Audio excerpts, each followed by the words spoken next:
Toastmasters, and guests. When I think about Black History Month, I think about several people. I can't pick from the list. But when I think about notable, people who have made contribution in one way or another to Black history, I think about Nelson Mandela.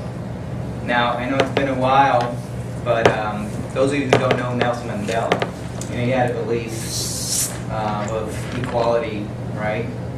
And in South Africa, way back in the 40s, early 30s, they had a systematic way of socially segregating, by race. And Nelson Mandela, he didn't like that. So he fought against the government.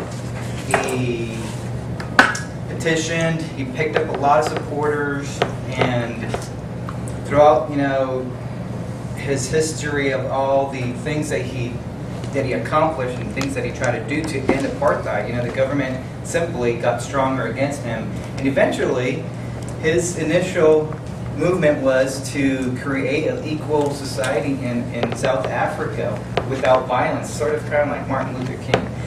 And so he was nonviolent type, but things got so out of control, and some of his followers actually started, the violence. And since he was the leader, he actually got convicted of, violence against the government, along with 150 other people. They got thrown into jail, and Nelson spent 27 years in prison for fighting for what he thought was right, for his beliefs, right? So if that's notable, I don't know what is notable. And after 27 years that he spent in prison, he came out and he got elected as the first president under the Democratic Society in Africa. He was the first elected president under the Democratic Society. So, if that tells you anything, spending 27 years in prison, coming out of it, and then getting elected president, right, in South Africa, to me, that's very notable, and that's why I picked Nelson Mandela. But enough about that, and on with the speech.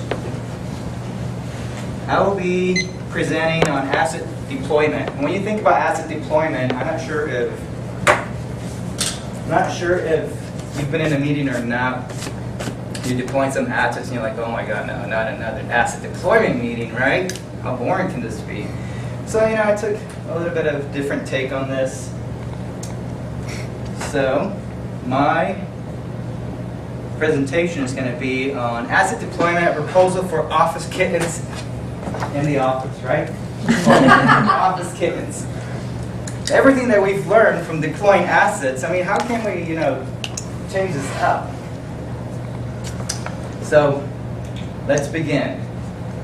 To introduce, the goal is to create shareholder value, right? When we deploy any asset, what do we want to do? We're looking at the shareholder value, right? Number two, we want to maximize cuteness, right? Look at that little guy.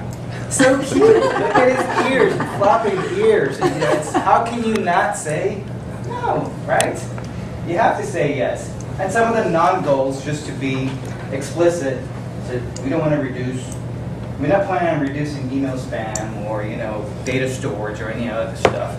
We want to create shareholder value and maximize cuteness. That's it. That's all we want to do. So, what are we proposing here? In summary, we're proposing acquiring 2 small kittens in this office building in Fannin.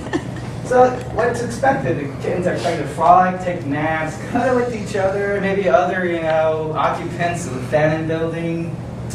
It's also likely that I'll engage in various acts of adorableness, cuteness. Kittens are kittens, right? Okay. Some of the alternative solutions that we considered, you've always got to consider alternative solutions, right? So a few that we considered, but ultimately at the end were dismissed, was llama, the office llama. How cool would it be to have the office llama? Well, you got to think about shareholder value too, and it's fun to say llama. Llama, right? I love saying llama. Could be used as short-range transportation. You want to go out to the break room, you can hop on this guy and take him up. But, we can also expand. We can take the llamas out to refinery. Instead of using vehicles and using energy, we can just hop on a llama, all right? Take them down. It might take you a while to get there, but it's efficient.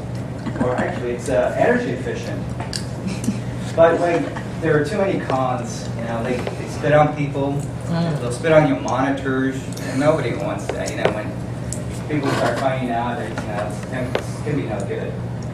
It may be difficult to bring up the stairs or up the elevator. There's other tenants in this building as well, and we got to consider that as well. And some of those may be shareholder values, so always got to be aware of that. Along with other alternatives, we thought about maybe some office killer robots. That would be cool, right? But there's only one pro. I mean, we can't stress enough about security and safety. Okay, we got the right strong security for us. That's a pro. But the cons, yeah, they'll probably murder us all. Yeah. That's no good for shareholder value, right? No. So another con was we might be using a lot more energy than we anticipated, and you know, rising costs, consumption, electricity usage. So that was out the window as well. Some of the design considerations that we looked at. Well, younger kids are cuter, but there has to be that perfect age, you know, that perfect age. And after extensive study and research, we found that the age of 12 weeks would be perfect. Now, I included a link in here if you wanted some additional background information on that, but we won't go into detail. Another thing that we considered was the breed. I mean, there is concerns with people being allergic to kittens. We understand that. That's not safe. So we couldn't find a breed that was 100% hyperallergenic, but you know, we proposed short-haired breed to minimize that. So that was a consideration on the design. Another consideration was the gender of the kitten, right? So female cats are less likely to be cause allergies, so that's another thing that we considered in the design of this proposal. And the count. How many is too many? How many is too little? How many is enough? Well, we recommend maybe having 2 or 3. And the reason is, you know, having 2 would reduce the anthropomorphically projected boredom experience. You know, if you don't know what that means if you only have one kitten, you're going to try to mimic you, right? Mimic the human being. We don't want that. We want them to stay as kittens, right? We want to be reminded that they're kittens. So having another kitten and having 2 of them will be perfect, right? They'll forget about being like us, humans, and then we'll remain kittens. So having more than 2 per floor, you know, we don't want to be associated with the crazy cat lady, you know. We don't want any of that. And that can potentially reduce shareholder value as well. Integration plan. So, you know, it's our belief that we can seamlessly integrate these kittens in the office. And there might be a few incompatibilities, but nonetheless, you know, there's been countless examples of kittens being deployed in production. You know, we've taken our studies and we've taken the numbers, and we believe that they'll be well suited and will be an investment for ExxonMobil. Supporting infrastructure. So in order to support the deployment of these office kittens, we'll need some automated system to deploy their food, their water, a system to clean up after them.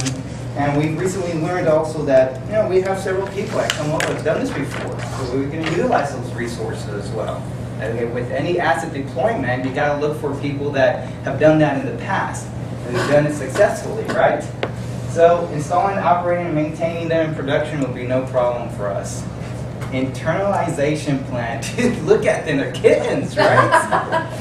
Really, internalize this. How cute is that, right? Haven't you ever been over to somebody's house like, oh my God, it's so cute, I'm gonna get one. Everyone's gonna wanna do this, right? After we do it, it's gonna pick up like wildfire. And monitoring and logging. Well, this is one aspect that we looked at, you know, the proposal, and currently no monitoring and logging plan for these kittens, but one possibility is maybe installing these cameras at kitten level here to keep track of them, you know, see exactly what they're doing.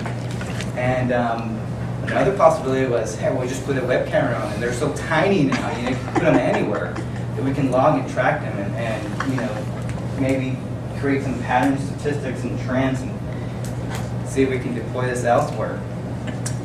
Security and safety, right? Going back to security, you know, it's our belief that they'll provide sufficient security for themselves. You know, they're not a threat to us humans.